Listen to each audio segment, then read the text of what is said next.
Good morning dear students, welcome to DNA commerce. कसे आहात? I hope मजेत असाल आणि अकाउंटन्सी एन्जॉय करत असाल फक्त DNA कॉमर्स सोबत. तर विद्यार्थी मित्रांनो, तुम्हाला सर्वांना माहीतच आहे 12वी कॉमर्स बोर्डाची परीक्षा देणाऱ्या सर्व विद्यार्थ्यांसाठी आपल्या यूट्यूब चॅनलवर आपण लेक्चर सिरीज चालू केलेली आहे आणि या लेक्चर सिरीजमध्ये आपण टॉपिक शिकत आहोत पार्टनरशिप फायनल अकाउंट. याचे थेरी लेक्चर आपले चालू आहे. विद्यार्थी मित्रांनो, आपण लास्ट थेरी लेक्चरमध्ये trading account, profit and loss account आणि बॅलन्स शीट याच्यामध्ये काय काय रेकॉर्ड करतात हे शिकवलं. त्याच्यानंतर आपण पार्टनरशिप फायनल अकाउंटमध्ये ज्या दोन मेथड आहे कॅपिटलच्या, फिक्स कॅपिटल मेथड आणि फ्लक्च्युएटिंग कॅपिटल मेथड, याची माहिती घेतली. आणि आजच्या लेक्चरमध्ये आज खूप महत्त्वाची माहिती आज आपण घेणार आहोत विद्यार्थी मित्रांनो, ॲडजस्टमेंट. कारण फायनल अकाउंटचा प्रॉब्लेम आपल्याला माहिती आहे. प्रॉब्लेममध्ये ट्रायल बॅलन्स दिलं जातं आणि ट्रायल बॅलन्स सोबत ॲडजस्टमेंट दिल्या जातात. आपल्याला पोस्टिंग तर करता येते, परंतु बरेच विद्यार्थी जे चुकतात ते ॲडजस्टमेंटमध्ये चुकतात. म्हणून सगळ्या ॲडजस्टमेंटची माहिती आजच्या लेक्चरमध्ये आपण घेणार आणि याच्यानंतर आपण प्रॉब्लेम सोडवणार. तर खूप महत्त्वाचं लेक्चर आज आपण शिकत आहोत विद्यार्थी मित्रांनो. शेवटपर्यंत बघा. प्रत्येक ॲडजस्टमेंट कशा सोडवायच्या त्याच्या टेक्निक मी इथं शिकवणार आहे. शेवटपर्यंत व्हिडिओ बघा आणि समजून घ्या. विद्यार्थी मित्रांनो, ॲडजस्टमेंट शिकण्या अगोदर जर तुम्ही आपल्या चॅनलला नवीन आलेला असाल तर आपल्या व्हिडिओला लाईक करा, आपल्या चॅनलला सबस्क्राईब करा आणि जास्तीत जास्त कॉमर्सच्या विद्यार्थ्यांपर्यंत हा विद्यार्थी मित्रांनो हा चॅनल शेअर करा. कारण आता सर्व अकाउंटचा सिलेबस फ्रीमध्ये तुम्हाला मोफत, अगदी मोफत फक्त आपल्या DNA कॉमर्स या चॅनलवर उपलब्ध होणार. सेपरेट प्लेलिस्ट आपण 12वीची बनवणार, तिथं जायचं आणि 12वीचं अकाउंटन्सी मोफत शिकायचं. तर विद्यार्थी मित्रांनो, आपण येऊया ॲडजस्टमेंटमध्ये. तर टोटल खूप सारे ॲडजस्टमेंट आहे. आजच्या लेक्चरला आपण 21 ते 22 ॲडजस्टमेंटची माहिती घेणार आहोत. तुम्ही म्हणणार सर किती ॲडजस्टमेंट झाल्या, परंतु ॲडजस्टमेंटची टेक्निक जर समजली तर या काहीच ॲडजस्टमेंट तुमच्या समोर नाही आहे, नथिंग आहे त्या.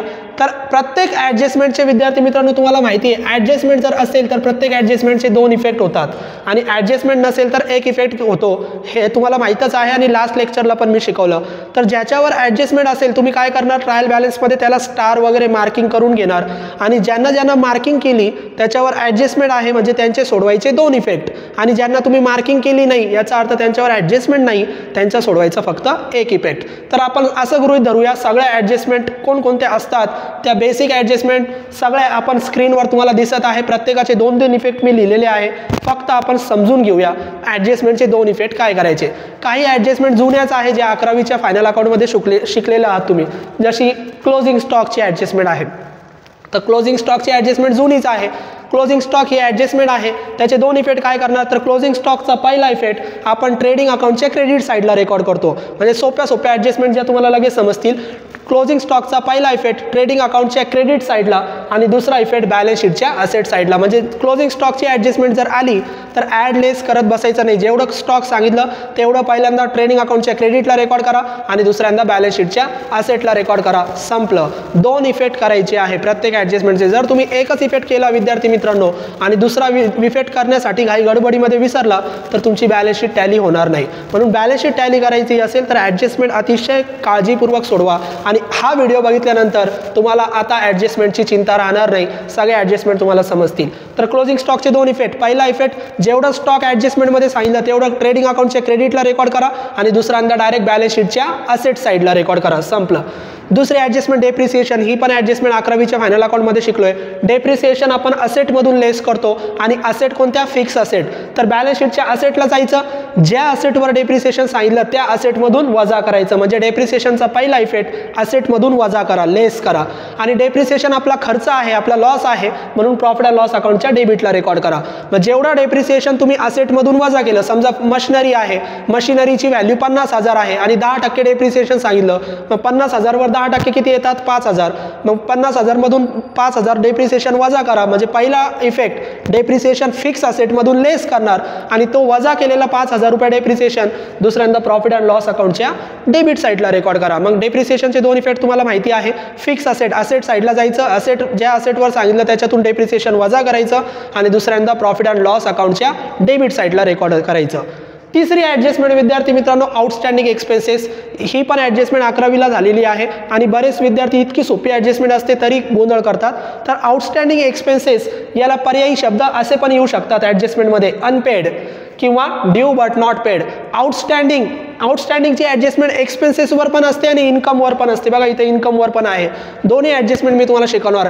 तुम्ही पहिले चेक करायचं आउटस्टँडिंगची ॲडजस्टमेंट एक्सपेन्सेसवर आहे का इन्कमवर आहे, आणि आउटस्टँडिंगचा अर्थ होतो अनपेड, ते अजून दिले नाही परंतु द्यायचे, मग खर्च आहे तो, मग तो खर्च आपण देणार, याचा अर्थ आपली ती लायबिलिटी आहे आणि तो खर्च आपला वाढणार.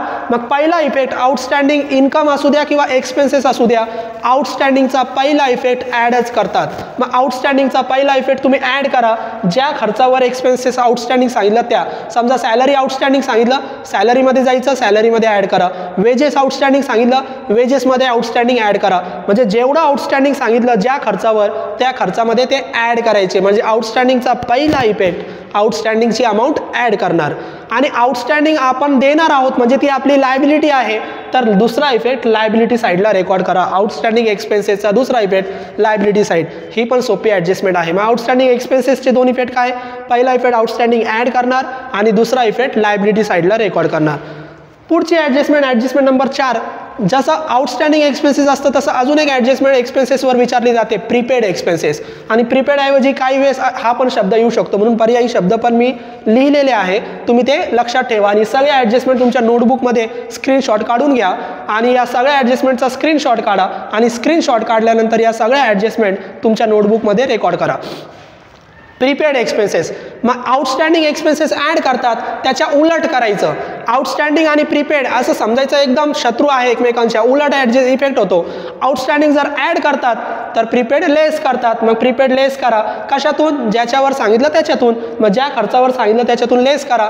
आणि दुसऱ्यांदा आउटस्टँडिंग एक्सपेन्सेस लायबिलिटीला रेकॉर्ड करतात, प्रीपेड एक्सपेन्सेस उलट करा, ती असेटला रेकॉर्ड करा, संपलं. मग प्रीपेड एक्सपेन्सेसचे दोन इफेक्ट काय, तर प्रीपेड एक्सपेन्सेस लेस करायची पहिल्यांदा आणि दुसऱ्यांदा असेट साईडला रेकॉर्ड करायची, संपलं. त्याच्यानंतर आउटस्टँडिंग इन्कम, यालाच अजून एक शब्द आहे इन्कम रिसिवेबल. आता एक्सपेन्सेस नाही आहे, इन्कम आहे, तर तुम्हाला माहिती आहे एक्सपेन्सेस डेबिट साईडला असतात, इन्कम क्रेडिट साईडला असते. मग आउटस्टँडिंग क्रेडिट साईडला जायचं आणि क्रेडिट साईडला इन्कममध्ये ॲड करायचं. आउटस्टँडिंग मी तुम्हाला सांगितलं, आउटस्टँडिंग एक्सपेन्सेस असू द्या किंवा आउटस्टँडिंग इन्कम असू द्या, आउटस्टँडिंगची ॲडजस्टमेंट जर विचारली ती कशावर विचारली सोडून द्या, आउटस्टँडिंगचा पहिला इफेक्ट ॲडच करायचं. एक्सपेन्सेसवर सांगितलं तरी ॲड करा, इन्कमवर सांगितलं तरी ॲड करा, ज्याच्यावर सांगितलं त्याच्यामध्ये ॲड करा. मग ज्या इन्कमवर सांगितलं त्या इन्कममध्ये प्रॉफिट अँड लॉसच्या क्रेडिटला इन्कम असतात, मग त्या तिथं ॲड आपण आउटस्टँडिंग इन्कम ॲड करणार. आणि दुसऱ्यांदा तो आउटस्टँडिंग इन्कम, आउटस्टँडिंग एक्सपेन्सेस आपण लायबिलिटीला रेकॉर्ड करतो कारण ते द्यायचे, इन्कम आता मिळणार आहे म्हणून तो इन्कम आउटस्टँडिंग आपण असेट साईडला रेकॉर्ड करणार. म्हणजे आउटस्टँडिंग लायबिलिटी, आउटस्टँडिंग एक्सपेन्सेस लायबिलिटीला आणि आउटस्टँडिंग इन्कम असेटला, हे कन्फ्युजन दूर करा.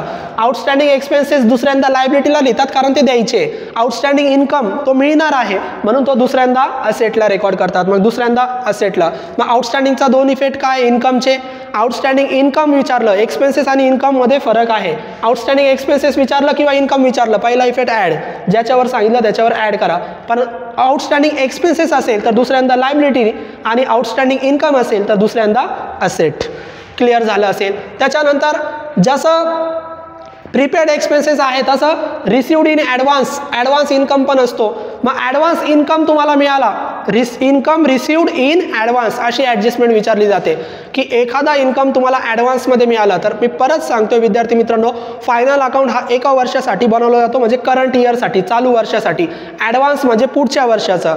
मग पुढच्या वर्षाचे पैसे या वर्षामध्ये जर मिळाले तर ते या वर्षामध्ये रेकॉर्ड होणार नाही. मग काय करायचं, जे इन्कम पुढच्या वर्षाचं होतं, ॲडव्हान्स होतं, ते या वर्षी मिळालं तर ते आपण या वर्षी रेकॉर्ड करणार नाही, म्हणजे मिळालं तरी आपण ते लेस करून टाकणार. मग काय करायचं, ज्या इन्कमवर सांगितलं त्या इन्कम मधून ते लेस करा कारण ते या वर्षाचं नाही. मग या वर्षाचं नाही ते पुढच्या वर्षी दाखवायचं. मग त्या या वर्षी नाही म्हणजे ती या वर्षी आपण देणार नाही, ती आपली जबाबदारी आहे. मग दुसऱ्या वर्षी दुसरा इफेक्ट तो आपण दाखवणार लायबिलिटी, कारण तो आपला नाही आहे. या वर्षाचा असता तर आपण असेटला दाखवला असता इन्कम, परंतु तो इन्कम या वर्षाचा नाही, पुढच्या वर्षाचा. मग या वर्षी ती आपली लायबिलिटी झाली पुढच्या वर्षासाठी. मग पुढच्या वर्षासाठी ती लायबिलिटी म्हणून लायबिलिटीला रेकॉर्ड करा. मग इन्कम रिसिव्ड इन ॲडव्हान्स, याचे दोन इफेक्ट काय करणार, तर इन्कम रिसिव्ड इन ॲडव्हान्स, जो इन्कम ॲडव्हान्समध्ये मिळाला तो चालू वर्षाचा नाही आहे, तो पुढच्या वर्षाचा आहे, तो डायरेक्ट लेस करून टाका इन्कममधून. मग इन्कममधून लेस करा. इन्कम कुठं असतात, प्रॉफिट अँड लॉसच्या क्रेडिटला. मग इन्कममधून लेस करा आणि तो या वर्षाचा नाही आहे म्हणून तो लायबिलिटीला रेकॉर्ड करायचा, म्हणजे दुसऱ्यांदा ती लायबिलिटी म्हणून रेकॉर्ड करा. तर या पद्धतीने इन्कम रिसिव्ड इन ॲडव्हान्स तुम्ही सोडवू शकतात. आता बॅड डेट्स RDD या ॲडजस्टमेंटमध्ये बरेच मुलं चुकतात. आता व्यवस्थित समजून घ्या. आत्ता जर प्रॉब्लेम सोडवताना मी या सगळ्या ॲडजस्टमेंट परत शिकवणारच आहे, परंतु आत्ता जर तुमच्या ॲडजस्टमेंट व्यवस्थित समजल्या तर तुम्हाला प्रॉब्लेम सोडवायला काहीच अडचण येणार नाही. तर ॲडजस्टमेंट काय आहे? बॅड डेट्स आणि RDD. तर बॅड डेट्स आणि RDDचे ॲडजस्टमेंटचे दोन इफेक्ट आपल्याला तोंडपाठ असतात, पण सोडवता येत नाही, कन्फ्यूज होतो आपण. बॅड डेट्स आणि RDDचा पहिला इफेक्ट, RDD आणि बॅड डेट्स डेटर्समधून वजा करतात म्हणून लेस. कशातून? सन्ड्री डेटर्समधून, असेटला असतात डेटर्स. आणि दुसऱ्यांदा RDD आणि बॅड डेट्स आपण प्रॉफिट अँड लॉसच्या डेबिटला दाखवतो, कारण तो आपला खर्च आहे, तो आपला तोटा आहे. मग प्रॉफिट अँड लॉस अकाउंटच्या डेबिटला. हे मेन इफेक्ट आहे. मग जेव्हा जेव्हा बॅड डेट्स आणि RDDचे दोन ॲडजस्टमेंट येणार तेव्हा पहिला इफेक्ट बॅड डेट्स आणि RDD डेटर्समधून लेस करा, अगोदर सन्ड्री डेटर्समधून लेस करा, आणि दुसऱ्यांदा तो प्रॉफिट अँड लॉसच्या डेबिटला रेकॉर्ड करा. परंतु इथं मी नोट म्हणून रेकॉर्ड केलंय बघा, नोट. आणि हे व्यवस्थित तुमच्या नोटबुकमध्ये लिहून घ्या. दोन प्रकारचे बॅड डेट्स असतात आणि दोन प्रकारचे RDD असतात. त्यांना काय म्हणतात? तर त्यांना नाव आहे new bad debts, new RDD, old bad debts, old RDD. आता new bad debts, new RDD आणि ओल्ड बॅड डेट्स आणि ओल्ड RDD काय भानगड आहे? तर लक्षात घ्या, जे बॅड डेट्स आणि ज्या RDD तुम्हाला ॲडजस्टमेंटमध्ये दिल्या जातील, परत रिपीट करतोय, जे बॅड डेट्स आणि ज्या RDD आपल्याला ॲडजस्टमेंटमध्ये दिल्या जातील त्या बॅड डेट्स आणि त्या RDDला म्हणायचं new bad debts, new RDD. मग new bad debts, new RDD कुठे दिल्या जातील? कुठे दिले जातील? ॲडजस्टमेंटमध्ये. कुठे दिले जातील? ॲडजस्टमेंटमध्ये. आणि ॲडजस्टमेंटमध्ये दिलं तर ॲडजस्टमेंटचे किती होतात? दोन इफेक्ट, म्हणून याचे करायचे दोन इफेक्ट, तिथं लिहिलं मी. आता ओल्ड बॅड डेट्स, ओल्ड RDDचा एकच इफेक्ट करायचा. मग old bad debts, old RDD कसे ओळखायचे? तर मी काय सांगितलं, जे बॅड डेट्स आणि जे RDD ॲडजस्टमेंटमध्ये दिले ते झाले new bad debts, new RDD. जे बॅड डेट्स ज्या RDD ट्रायल बॅलन्समध्ये दिल्या, कुठे दिल्या? ट्रायल बॅलन्सला, डेबिटला आणि क्रेडिटला. मग जे बॅड डेट्स आणि जे RDD ट्रायल बॅलन्समध्ये दिले जातील त्यांना म्हणतात old bad debts, old RDD. मग old bad debts, old RDD कुठे दिले जातात? ट्रायल बॅलन्समध्ये. कुठे दिले जातात? ट्रायल बॅलन्समध्ये. आणि मी तुम्हाला शिकवलेलं आहे ट्रायल बॅलन्सचा फक्त एकच इफेक्ट करतात, म्हणून याचं एकच इफेक्ट करायचं. समजलं? कोणत्या बॅड डेट्स कोणत्या RDDचे दोन इफेक्ट आणि कोणत्या बॅड डेट्स कोणत्या RDDचा एक इफेक्ट. तर न्यू बॅड डेट्स आणि न्यू RDD कुठे दिले जातात? ॲडजस्टमेंट, त्याचे दोन इफेक्ट करा. ओल्ड बॅड डेट्स आणि ओल्ड RDD कुठे दिले जातात? ट्रायल बॅलन्स, त्याचं फक्त एकच इफेक्ट करा. आता मी फक्त तुम्हाला सांगतो दोन इफेक्ट काय करायचे. तर दोन इफेक्ट काय करायचे तुम्हाला माहिती आहे, आपण डेटर्समधून लेस करतो. तर ज्या बॅड डेट्स आणि ज्या RDD ॲडजस्टमेंटमध्ये दिल्या, म्हणजे त्या न्यू बॅड डेट्स आणि न्यू RDD आहे, त्या न्यू बॅड डेट्स आणि न्यू RDD डायरेक्ट डेटर्समधून वजा करायच्या. कशातून वजा करायचे? डेटर्समधून. डेटर्समधून वजा करताना सर परत प्रश्न आहे, अगोदर न्यू बॅड डेट्स वजा करू का न्यू RDD वजा करू? तर सगळ्यात अगोदर न्यू बॅड डेट्स वजा करायचे. आणि न्यू बॅड डेट्स वजा करून जी अमाऊंट शिल्लक राहणार त्या शिल्लक राहिलेल्या अमाऊंटवर, कुणाची अमाऊंट शिल्लक राहणार? डेटर्सची. त्या डेटर्सच्या शिल्लक राहिलेल्या अमाऊंटवर न्यू RDD वजा करायची. प्रॉब्लेममध्ये मी तुम्हाला शिकवणारच आहे. उदाहरणार्थ इथं दाखवतो, डेटर्स आहे 50,000 आणि न्यू बॅड डेट्स सांगितले 2,000. तर न्यू बॅड डेट्स वजा करा 2,000 आणि आता शिल्लक राहिले 48,000 आणि या 48,000 वर 5% न्यू RDD वजा करा. म्हणजे RDD ह्या 50,000 वर नाही काढायची, RDD डेटर्स बॅड डेट्स वजा केल्यानंतर जी अमाऊंट शिल्लक राहणार त्याच्यावर RDD काढायची. मग 48,000 वर किती येतात? 2,400. मग 2,400 RDD इथून वजा करायची आणि ते 2,400 प्रॉफिट अँड लॉसच्या डेबिटला ॲड करायची. या पद्धतीने तुम्ही बॅड डेट्स आणि RDDची ॲडजस्टमेंट शिकवा. परत शिकवतोय, बॅड डेट्स आणि RDDचे दोन इफेक्ट. पहिला इफेक्ट लेस करा डेटर्समधून आणि दुसरा इफेक्ट प्रॉफिट अँड लॉसच्या डेबिटला रेकॉर्ड करा. परंतु बॅड डेट्स आणि RDD दोन असतात, ॲडजस्टमेंटमध्ये पण असतात, ट्रायल बॅलन्समध्ये पण असतात. मग जे ॲडजस्टमेंटमध्ये आहे त्यांना new bad debts, new RDD म्हणतात, त्यांचे दोन इफेक्ट करायचे. आणि जे ट्रायल बॅलन्समध्ये आहे त्यांना ओल्ड बॅड डेट्स आणि ओल्ड RDD म्हणतात, त्यांचा एकच इफेक्ट करायचा. मग ज्यांचे दोन इफेक्ट करायचे त्यांचे दोन इफेक्ट काय? डेटर्समधून लेस करायचे आणि दुसऱ्यांदा प्रॉफिट अँड लॉसच्या डेबिटला ॲड करायचे. मग डेटर्समधून लेस करा आणि प्रॉफिट अँड लॉसच्या डेबिटला ॲड करा. कोणते? ॲडजस्टमेंटमध्ये दिलेले बॅड डेट्स आणि ॲडजस्टमेंटमध्ये दिलेली RDD डेटर्समधून लेस करा आणि प्रॉफिट अँड लॉसच्या डेबिटला ॲड करा, ॲड करायची आहे. आणि पहिल्यांदा न्यू बॅड डेट्स वजा करायचे, नंतर RDD वजा करायची डेटर्समधून. आणि जे old bad debts, old RDD आहे ना, ते फक्त एकदाच इफेक्ट करायचं. कुठं? फक्त प्रॉफिट अँड लॉस अकाउंटला, डेटर्समध्ये नाही. मग डेटर्समध्ये फक्त ॲडजस्टमेंटचे बॅड डेट्स आणि ॲडजस्टमेंटचे RDD सोडवायच्या. ट्रायल बॅलन्सचे बॅड डेट्स आणि ट्रायल बॅलन्समध्ये दिलेले RDD हे old bad debts, old RDD असतात, ते फक्त प्रॉफिट अँड लॉसच्या डेबिटला रेकॉर्ड करायचे. काय रेकॉर्ड करायचे? ट्रायल बॅलन्सच्या डेबिटमध्ये बॅड डेट्स दिले जातात, त्याला ओल्ड बॅड डेट्स म्हणतात. आणि ट्रायल बॅलन्सच्या क्रेडिटमध्ये RDD दिली जाते, त्याला ओल्ड RDD म्हणतात. ट्रायल बॅलन्सच्या डेबिटमध्ये जे बॅड डेट्स दिले, ओल्ड बॅड डेट्स, ते फक्त डेबिट साईडला रेकॉर्ड करा प्रॉफिट अँड लॉसच्या डेबिटला. आणि ही ओल्ड RDD जी दिली जाते ना ट्रायल बॅलन्सच्या क्रेडिटला, ती फक्त प्रॉफिट अँड लॉस अकाउंटच्या डेबिट साईडला ही ओल्ड RDD फक्त काय करायची आहे, लेस करायची आहे. एकदाच लेस करायची, दुसरा इफेक्ट करायचा नाही, कारण एकच इफेक्ट करायचा आहे. आय होप तुम्हाला RDDची ॲडजस्टमेंट समजलेली असेल. परत सांगतो, RDDची ॲडजस्टमेंटचे दोन इफेक्ट, डेटर्समधून लेस प्रॉफिट अँड लॉसच्या डेबिटला. कोणत्या RDD कोणत्या बॅड डेट्स दोन इफेक्ट करतात आणि कोणत्या RDD कोणत्या बॅड डेट्सचे एक इफेक्ट करतात. जे ॲडजस्टमेंटमध्ये दिले त्यांना new bad debts new RDD म्हणतात, त्यांचे दोन इफेक्ट करा, डेटर्समधून लेस आणि दुसऱ्यांदा प्रॉफिट अँड लॉसच्या डेबिटला ॲड. जे ट्रायल बॅलन्समध्ये दिले त्यांचा एकच इफेक्ट करायचा प्रॉफिट अँड लॉसच्या डेबिटला. ओल्ड बॅड डेट्स रेकॉर्ड करायचे डायरेक्ट आणि ओल्ड RDD वजा करायची, बस संपलं. आता पुढची ॲडजस्टमेंट, इंटरेस्ट ऑन कॅपिटल. विद्यार्थी मित्रांनो, मी परत पेन चेंज केला आहे बघा. आत्तापर्यंत प्रत्येक ॲडजस्टमेंटचं नाव रेड पेननी लिहिलं होतं. 8, 9, 10 आणि 11 नंबरच्या ज्या ॲडजस्टमेंट, या 4 ॲडजस्टमेंट यांना मी वेगळ्या शेडमध्ये पर्पल कलरमध्ये रेकॉर्ड केलं, कारण या ॲडजस्टमेंट दोन्ही मेथडमध्ये सोडवल्या जातात आणि वेगळ्या पद्धतीने सोडवल्या जातात. दोन मेथड कोणत्या, फिक्स कॅपिटल आणि फ्लक्च्युएटिंग कॅपिटल मेथड. तर फिक्स कॅपिटल आणि फ्लक्च्युएटिंग कॅपिटल मेथडमध्ये कशा सोडवायच्या लक्ष द्या. इंटरेस्ट ऑन कॅपिटल, कॅपिटलची ॲडजस्टमेंट आहे. इंटरेस्ट ऑन ड्रॉइंग ही पण कॅपिटलची ॲडजस्टमेंट आहे. Goods withdraw by proprietor for personal use, ड्रॉइंगची ॲडजस्टमेंट ही पण कॅपिटलची ॲडजस्टमेंट आहे. आणि कमिशन और सॅलरी टू पार्टनर ही पण कॅपिटलचीच ॲडजस्टमेंट आहे. या 4 ॲडजस्टमेंट जर तुमची मेथड फिक्स कॅपिटल असेल, म्हणजे तुम्ही करंट अकाउंट बनवलेलं असेल, तर या 4ही ॲडजस्टमेंटचे इफेक्ट करंट अकाउंटला रेकॉर्ड करायचे. आणि जर मेथड फ्लक्च्युएटिंग कॅपिटल असेल, करंट अकाउंट आपल्याकडे नसेल, तर या 4ही ॲडजस्टमेंटचे इफेक्ट कॅपिटलमध्ये रेकॉर्ड करायचे. बस एवढंच लक्षात ठेवा. आता इंटरेस्ट ऑन कॅपिटल, असं गृहीत धरा आपल्याकडे इंटरेस्ट कशावर देताय तुम्ही, कॅपिटलवर. तर कॅपिटलवर इंटरेस्ट देताय याचा अर्थ तो तुमचा खर्च आहे, प्रॉफिट अँड लॉसच्या डेबिटला रेकॉर्ड करा. आणि दुसऱ्यांदा मेथडनुसार जर प्रॉब्लेममध्ये करंट अकाउंट बनवलेला असेल तर करंट अकाउंटला रेकॉर्ड करा डेबिट साईडला, करंट अकाउंटच्या पुढे डेबिट साईडला. आणि करंट अकाउंटची मेथड नसेल तर डायरेक्ट कॅपिटलमध्ये रेकॉर्ड करा आणि कॅपिटलमध्ये काय करायचं आहे, ॲड. तर मी तुम्हाला लास्ट लेक्चरला शिकवलं होतं, जे जे कॅपिटलमध्ये ॲड होतात ते करंट अकाउंटच्या क्रेडिटला रेकॉर्ड करतात आणि जे जे कॅपिटलमधून लेस होतात ते करंट अकाउंटच्या डेबिटला रेकॉर्ड करतात. तो व्हिडिओ परत एकदा बघा.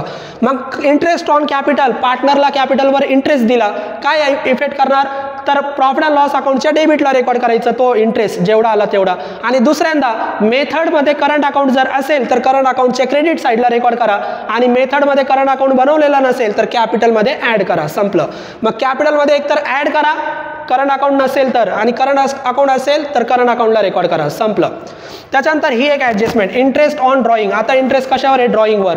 तर ड्रॉइंगवर जो इंटरेस्ट आहे विद्यार्थी मित्रांनो, तो खर्च नाही आहे, तो आपला इन्कम आहे. कारण पार्टनरनी घेतलेली ड्रॉइंग त्याच्यावर तो इंटरेस्ट देणार, म्हणजे आपल्या फर्मला काय मिळणार, पैसा मिळणार. मग तो आपला प्रॉफिट आहे, प्रॉफिट अँड लॉस अकाउंटच्या क्रेडिटला रेकॉर्ड करा. कॅपिटलचा इंटरेस्ट डेबिटला रेकॉर्ड करतात, परंतु ड्रॉइंगचा इंटरेस्ट प्रॉफिट अँड लॉसच्या क्रेडिटला रेकॉर्ड करायचा. म्हणजे पहिला इफेक्ट प्रॉफिट अँड लॉसच्या क्रेडिटला. आणि दुसऱ्यांदा ड्रॉइंग आपण कॅपिटलमधून लेस करतो, तर ड्रॉइंगचा इंटरेस्ट सुद्धा कॅपिटलमधून लेस करतात बघा, लेस फ्रॉम पार्टनर कॅपिटल. आणि जर करंट अकाउंट असेल तर लेस करू नका, करंट अकाउंटला रेकॉर्ड करा. मग जे जे लेस करतात ते करंट अकाउंटच्या डेबिटला रेकॉर्ड करतात आणि जे जे ॲड करतात ते करंट अकाउंटच्या क्रेडिटला रेकॉर्ड करतात. पार्टनर कॅपिटल मेथडमध्ये करंट अकाउंट नसेल तर कॅपिटलमध्ये काय करा, लेस करा.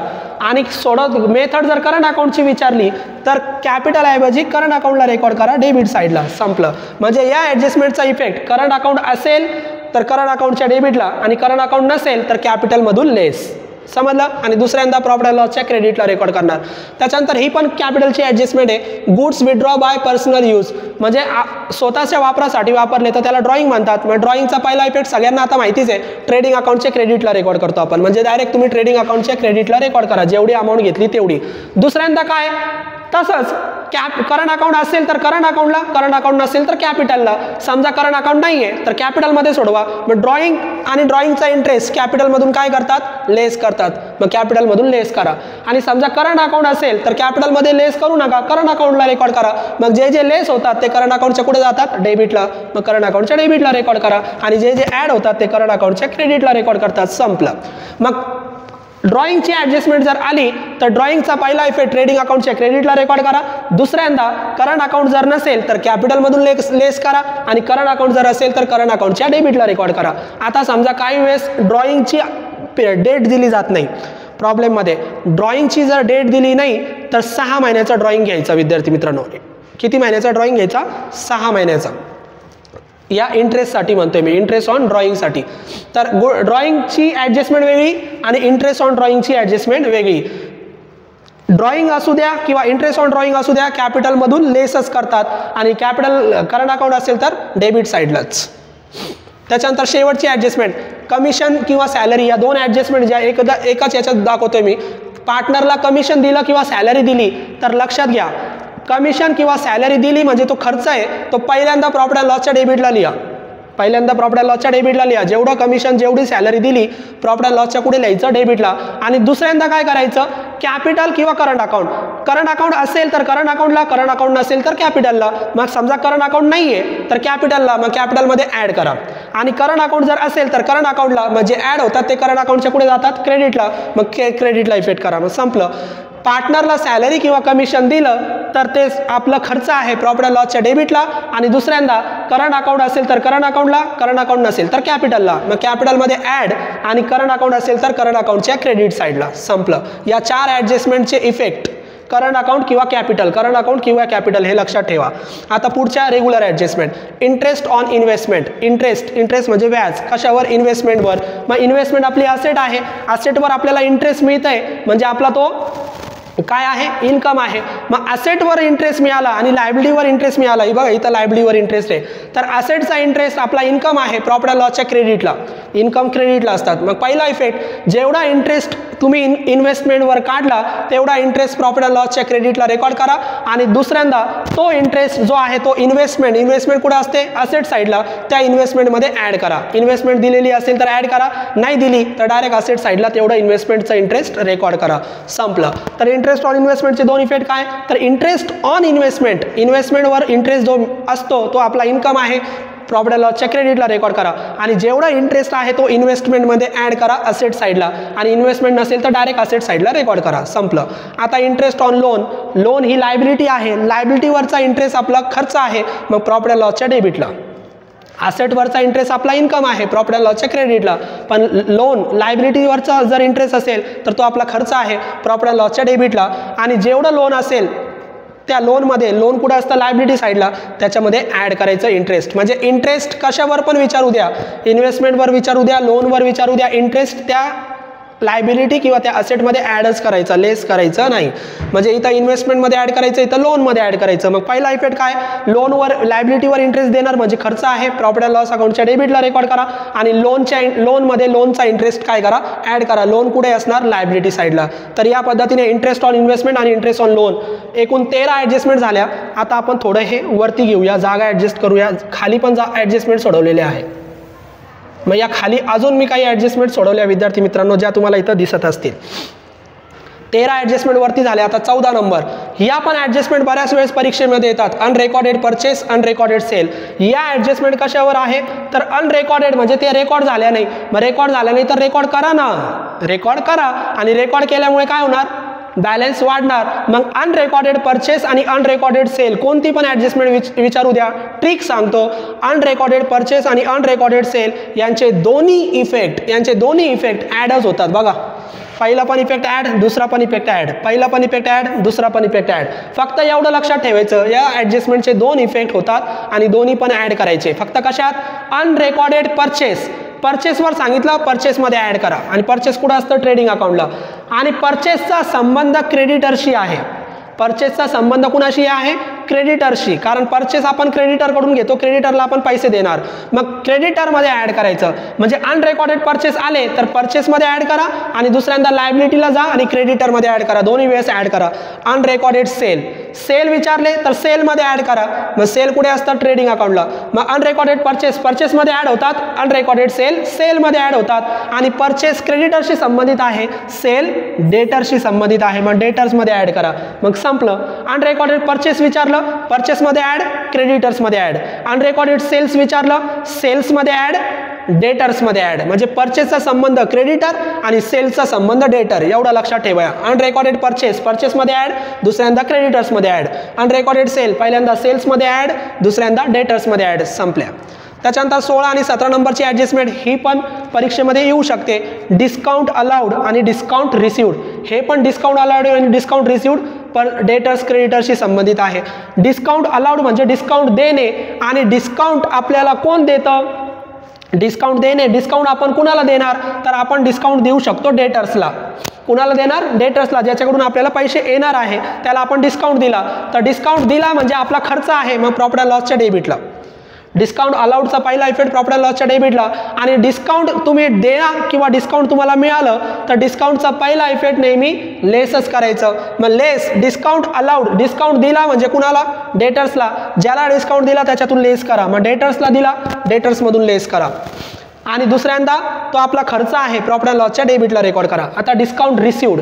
डिस्काउंट रिसिव्ड म्हणजे मिळालं. मग डिस्काउंट मिळाला म्हणजे तो आपला इन्कम आहे, प्रॉफिट अँड लॉसच्या क्रेडिटला. बघा, दिला, डिस्काउंट दिला तर खर्च, प्रॉफिट अँड लॉसच्या डेबिटला, आणि डिस्काउंट मिळाला तर इन्कम, प्रॉफिट अँड लॉसच्या क्रेडिटला. पहिला इफेक्ट झाला.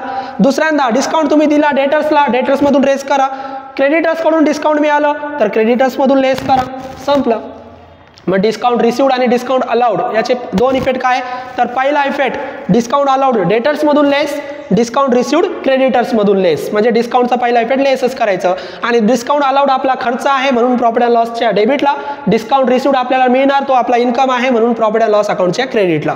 संपलं. त्याच्यानंतर या 3-4 ॲडजस्टमेंट आज शेवटी bills receivable dishonour, bills payable dishonour एकत्र सांगतोय. जशा या एकत्र सांगितल्या. डिस्काउंटच्या 2 ॲडजस्टमेंट, एक डेटर्समधून लेस होणार, एक क्रेडिटर्समधून लेस होणार. फक्त डेटर्समधून अलाउडची आणि क्रेडिटर्समधून डिस्काउंट रिसिव्डची. आणि डिस्काउंट अलाउड आपला खर्च आहे म्हणून प्रॉफिट अँड लॉसच्या डेबिटला, डिस्काउंट रिसिव्ड आपला इन्कम आहे म्हणून प्रॉफिट अँड लॉसच्या क्रेडिटला. आता या दोन्ही ॲडजस्टमेंट सोबत सांगतो. बिल्स रिसिवेबल आणि बिल्स पेबल काय झाला? डिसऑनर. डिसऑनर म्हणजे रद्द होणे. डिसऑनर म्हणजे काय? रद्द होणे. तर याचे 2 इफेक्ट काय करायचे लक्षात घ्या. तर बिल्स रिसिवेबल असेट आहे, बिल्स रिसिवेबल असेट आहे, आणि बिल्स पेबल तुमची लायबिलिटी आहे. बिल्स पेबल आपली लायबिलिटी आहे. तर याचे 2 इफेक्ट काय करायचे? बिल्स रिसिवेबल डिसऑनर याचे दोन्ही इफेक्ट असेटलाच करायचे, आणि बिल्स पेबल लायबिलिटी आहे तो डिसऑनर झाला तर दोन्ही इफेक्ट लायबिलिटीलाच करायचे. तर विद्यार्थी मित्रांनो एक ट्रिक सांगतो. एखाद्या ॲडजस्टमेंटचे दोन्ही इफेक्ट असेटलाच होत असतील किंवा 2 इफेक्ट लायबिलिटीलाच होत असतील तर सेम इफेक्ट होणार नाही. ॲड किंवा लेस करायचे नाही. दोन्ही पण ॲड होणार नाही आणि दोन्ही पण लेस होणार नाही. सेम साईडला दोन्ही इफेक्ट असेटलाच होतात तर एक इफेक्ट ॲड होणार, एक इफेक्ट लेस होणार. दोन्ही इफेक्ट लायबिलिटीला केले तर एकदा ॲड करावं लागेल, एकदा लेस करावं लागेल. तर लक्ष द्या. बिल्स रिसिवेबल डिसऑनर झाले तर बिल्स रिसिवेबलमधून लेस करा. बिल्स रिसिवेबलमधून काय करा? लेस करा. आणि बिल्स रिसिवेबल मिळणार आहे, बिल्स डेटर्समधून मिळतात, मग डेटर्समध्ये ॲड करा. मग बिल्स रिसिवेबल डिसऑनर बिल्स रिसिवेबलमध्ये लेस करा आणि डेटर्समध्ये ॲड करा, कारण बिल्स रिसिवेबलचा संबंध डेटर्सशी, एवढं लक्षात घ्या. आणि बिल्स पेबलचा संबंध क्रेडिटर्सशी. जसं इथं सांगितलं होतं ना डिस्काउंट अलाउड, डिस्काउंट रिसिव्ड, तसं इथं लक्षात घ्या. बिल्स रिसिवेबल बिल्स आपल्याला डेटर्सकडूनच मिळणार आणि बिल्स पेबल आपण क्रेडिटरलाच देणार. मग इथं बिल्स रिसिवेबलमधून लेस करा आणि डेटर्सची व्हॅल्यू वाढणार म्हणून डेटर्समध्ये ॲड करा. बिल्स पेबल डिसऑनर बिल्स पेबलमधून लेस करा. बिल्स पेबलमधून जो बिल डिसऑनर झाला त्या बिल्समधून लेस करा, म्हणजे बिल्स पेबलमधून लेस करा आणि त्याचा संबंध क्रेडिटरशी आहे, मग क्रेडिटरमध्ये ॲड करा. मी आत्ताच सांगितलं. बिल्स रिसिवेबल आणि बिल्स पेबल डिसऑनर झाले तर बिल्स रिसिवेबल डिसऑनर बिल्स रिसिवेबलमधून less, bills payable dishonour bills पेबलमधून लेस. पहिला इफेक्ट लेस झालं. दुसरा इफेक्ट ॲड, बिल्स रिसिवेबल डेटर्समध्ये ॲड आणि बिल्स पेबल डिसऑनर क्रेडिटर्समध्ये ॲड. संपलं. या पद्धतीने या 2 ॲडजस्टमेंट सोडवा. त्याच्यानंतर आता 3 ॲडजस्टमेंट. गुड्सचे ॲडजस्टमेंट आहे. Goods distributed as free sample. काही माल आपण फ्री सॅम्पल म्हणून दिला तर तो आपला खर्च आहे, माल गेला ना आपला, तर प्रॉफिट अँड लॉसच्या डेबिटला दाखवा. आणि दुसरा इफेक्ट मी तुम्हाला मागच्या लेक्चरमध्ये सांगितलं होतं, सगळे गुड्स डिस्ट्रीब्युटेड, गुड्स फायर हे सगळे ट्रेडिंग अकाउंटच्या क्रेडिटला रेकॉर्ड करतात. मग दुसरा इफेक्ट ट्रेडिंग अकाउंटच्या क्रेडिटला रेकॉर्ड करा. मग गुड्स डिस्ट्रीब्यूट केला, माल दिला आपण सॅम्पल म्हणून, प्रॉफिट अँड लॉस अकाउंटच्या डेबिटला रेकॉर्ड करा आणि दुसऱ्यांदा ट्रेडिंग अकाउंटच्या क्रेडिटला रेकॉर्ड करा. संपलं. त्याच्यानंतर गुड्स स्टोलन, चोरी झाला किंवा आग लागली तर 2 प्रकारचे ॲडजस्टमेंट आहे. या ज्या आहे ना गुड्स स्टोलन आणि या ज्या आहे गुड्स फायर. एकतर विमा उतरवलेला मालाला आग लागू शकते किंवा विमा न उतरवलेल्या मालाला आग लागू शकते. हे जो इथं आपण लिहिला, इथं मी लिहितो कंसामध्ये, हा जो आपण लिहिला ना हा अनइन्शुअर्ड आहे. जो माल तुमचा चोरीला गेला, जो माल तुमचा आग लागून खराब झाला तो अनइन्शुअर्ड आहे, त्याचा विमा उतरवला नव्हता. मग विमा उतरवला नाही तर विमा कंपनी आपल्याला पैसे देणार का? मारेल ना ती आपल्याला. विमा कंपनी आपल्याला केव्हा पैसा देईल, जेव्हा मालाचा काय उतरवलेला असेल, विमा उतरवलेला असेल. तर मालाचा विमा उतरवला की नाही उतरवला ॲडजस्टमेंटमध्ये दिलं जातं. समजा मालाचा विमा उतरवलेला नसेल तर काय करायचं, जो माल खराब झाला तो आपला लॉस आहे, प्रॉफिट अँड लॉसच्या डेबिटला आणि ट्रेडिंग अकाउंटच्या क्रेडिटला सेम दाखवायचं. प्रॉफिट अँड लॉसच्या डेबिटला, ट्रेडिंग अकाउंटच्या क्रेडिटला विमा कंपनी आपल्याला पैसा देणार नाही. प्रॉफिट अँड लॉसच्या डेबिटला तेवढे अमाऊंट दाखवा आणि ट्रेडिंग अकाउंटच्या क्रेडिटला संपलं. परंतु जो माल तुमचा खराब झाला आगीमुळे किंवा चोरीमुळे, तो विमा उतरवलेला होता, इन्शुअर्ड होता, तर काय करायचं, त्याचा पहिला इफेक्ट ट्रेडिंग अकाउंटच्या क्रेडिटला तर दाखवायचं. आपण हे तिन्ही गुड्सचे ॲडजस्टमेंट ट्रेडिंग अकाउंटच्या क्रेडिटला दाखवणार. मग ट्रेडिंग अकाउंटच्या क्रेडिटला तुम्ही रेकॉर्ड करा आणि दुसऱ्यांदा प्रॉफिट अँड लॉसच्या डेबिटला तुमचा लॉस झाला म्हणून पण दाखवा आणि विमा उतरवलेला आहे म्हणजे तुम्हाला इन्शुरन्स कंपनी काहीतरी क्लेम देणार, काहीतरी पैसा तुम्हाला कंपनीकडून मिळणार, तो पैसा तुम्ही बॅलन्स शीटच्या असेट साईडला रेकॉर्ड करा. कधी मालाचा विमा उतरवलेला असेल तर, मालाचा विमा उतरवलेला नसेल तर बॅलन्स शीटच्या असेटला रेकॉर्ड करायचं नाही, डायरेक्ट प्रॉफिट अँड लॉसच्या डेबिटला, ट्रेडिंगच्या क्रेडिटला. मालाचा विमा उतरवलेला असेल आणि माल खराब झाला, चोरी झाला, आग लागली तर काय करायचं, ट्रेडिंग अकाउंटच्या क्रेडिटला आणि दुसऱ्यांदा जेवढा लॉस झाला तेवढा प्रॉफिट अँड लॉसच्या डेबिटला आणि जेवढे पैसे मिळाले तेवढे बॅलन्स शीटच्या असेटला. समजा उदाहरणार्थ 5,000चा माल खराब झाला आगीमुळे, कितीचा, 5,000चा, आणि विमा कंपनीने आपल्याला क्लेम दिला 2,000 रुपये. विमा कंपनीने क्लेम किती दिला, 2,000. मग मला सांगा 5,000चं नुकसान झालं, क्लेम 2,000चा मिळाला, मग लॉस किती झाला, तर लॉस झाला 3,000. काय करायचं, जेवढं नुकसान झालं तेवढं ट्रेडिंग अकाउंटच्या क्रेडिटला 5,000, जेवढा लॉस झाला तेवढा प्रॉफिट अँड लॉसच्या डेबिटला किती लॉस झाला, 3,000, आणि जेवढे पैसे मिळाले तेवढे बॅलन्स शीटच्या असेट साईडला क्लेम किती, 2,000. या पद्धतीने विमा उतरवलेला असेल तर सोडवा. तुम्हाला आय होप सगळे ॲडजस्टमेंट समजलेले असतील. या व्यतिरिक्त काही हिडन ॲडजस्टमेंट असतात. हिडन ॲडजस्टमेंट म्हणजे काय, तर हिडन ॲडजस्टमेंट म्हणजे विद्यार्थी मित्रांनो ट्रायल बॅलन्सला दिल्या जातात. कुठे दिले जातात, ट्रायल बॅलन्सला. ट्रायल बॅलन्सला कसे दिले जातात, मंथमध्ये, पर्सेंटेजमध्ये, डेटमध्ये. आता या मी प्रॉब्लेममध्ये शिकवेल तुम्हाला. ट्रायल बॅलन्समध्ये एखाद्या ट्रान्झॅक्शनच्या समोर 12 महिने, 14 महिने, 15 महिने, 6 महिने, 8 महिने असं दिलं जातं. पर्सेंटेज दिलं जातं, 10% गव्हर्नमेंट बॉन्ड, 10% इन्व्हेस्टमेंट असं दिलं जातं. डेट दिली जाते, 31 मार्चपर्यंत होता पण जूनपर्यंत दिला, जूनपर्यंत नव्हता, असं काही पण दिलं जातं. तर या हिडन ॲडजस्टमेंट आहे आणि या ट्रायल बॅलन्समध्ये दिले जातात. यांचे पण 2 इफेक्ट करा. यांचे पण किती इफेक्ट करायचे, 2 इफेक्ट. हे ॲडजस्टमेंटमध्ये नसतात, हे ट्रायल बॅलन्समध्ये असतात, मंथ, पर्सेंटेज आणि डेट. तर ते मी प्रॉब्लेम सोडवता तुम्हाला सांगेल कशा सोडवायच्या. त्या फक्त ॲडजस्टमेंट आहे आणि त्यांचे किती इफेक्ट करायचे आहे, 2 इफेक्ट करायचे, एवढं लक्षात घ्या. कुठे असतात त्या हिडन ॲडजस्टमेंट, याला कोणते ॲडजस्टमेंट म्हणतात, याला म्हणतात हिडन ॲडजस्टमेंट. कोणते ॲडजस्टमेंट, हिडन ॲडजस्टमेंट. आणि ज्या कुठं दिल्या जातात, ट्रायल बॅलन्समध्ये. किती इफेक्ट करायचे, 2 इफेक्ट. आणि कशा असतात, कशा ओळखायच्या, मंथ, पर्सेंटेज, डेट याच्यामध्ये त्या दिल्या जातात. तर त्याचे पण 2 इफेक्ट करायचे. त्या ॲडजस्टमेंट या पद्धतीने सोडवायचे. इथं याच पद्धतीने असतात. इंटरेस्टचे ॲडजस्टमेंट असतात त्या हिडन ॲडजस्टमेंट, किंवा आउटस्टँडिंग प्रीपेडच्या पण ॲडजस्टमेंट असतात. तर त्या पद्धतीने आपण त्या सोडूया. आय होप तुम्हाला आजच्या लेक्चरमध्ये मी एकूण 22 आणि हिडन ॲडजस्टमेंटसुद्धा शिकवल्या. या सगळ्या ॲडजस्टमेंट तुम्हाला समजलेल्या असतील. प्रत्येक ॲडजस्टमेंटचे विद्यार्थी मित्रांनो 2 इफेक्ट करायचे आहे आणि 2 इफेक्ट करून तुम्ही प्रत्येक ॲडजस्टमेंट व्यवस्थितपणे सोडू शकतात. आता आपलं पूर्ण झालं आहे. Trading account, profit and loss account, balance sheet पण आपण शिकलो. त्याच्यामध्ये काय रेकॉर्ड करायचं ते पण आपण शिकलो. त्याच्यानंतर कॅपिटलच्या 2 मेथड, फिक्स कॅपिटल मेथडमध्ये काय करायचं, फ्लक्च्युएटिंग कॅपिटल मेथडमध्ये काय करायचं ते पण आपण शिकलो. प्रत्येकाच्या ॲडजस्टमेंटचे 2 इफेक्ट आजच्या लेक्चरला शिकलो. कॅपिटलच्या ज्या ॲडजस्टमेंट होत्या 4, 8, 9, 10, 11 नंबरची, त्यांचे काय करायचं ते पण आपण आज शिकलो. सगळं थेरी लेक्चर आपले झाले. पुढच्या लेक्चरला मी तुम्हाला पहिला प्रॉब्लेम सोडून दाखवणार आहे आणि इथं आपण 2 मेथडचे प्रॉब्लेम शिकणार. आपण फिक्स कॅपिटल मेथडचे पण आणि फ्लक्च्युएटिंग कॅपिटल मेथडचे. विद्यार्थी मित्रांनो, DNA commerce by Arshad sir या यूट्यूब चॅनलला कनेक्ट व्हा आणि अकाउंटची जर्नी सोपी बनवा. आता तुम्हाला अकाउंटची काळजी करायची गरज नाही, कारण तुमच्या अकाउंटन्सीसाठी आम्ही काम करत आहोत. तुम्ही फक्त आमच्यासोबत कनेक्ट व्हा आणि अकाउंटन्सी शिका. तुम्हाला बोर्डाच्या परीक्षेमध्ये जास्तीत जास्त अकाउंटन्सीमध्ये मार्क्स इथं मिळू शकतात. तर विद्यार्थी मित्रांनो, इथं आपण थांबूया. पुढच्या लेक्चरला नवीन प्रॉब्लेम म्हणजे पहिला प्रॉब्लेम शिकूया. थँक्यू.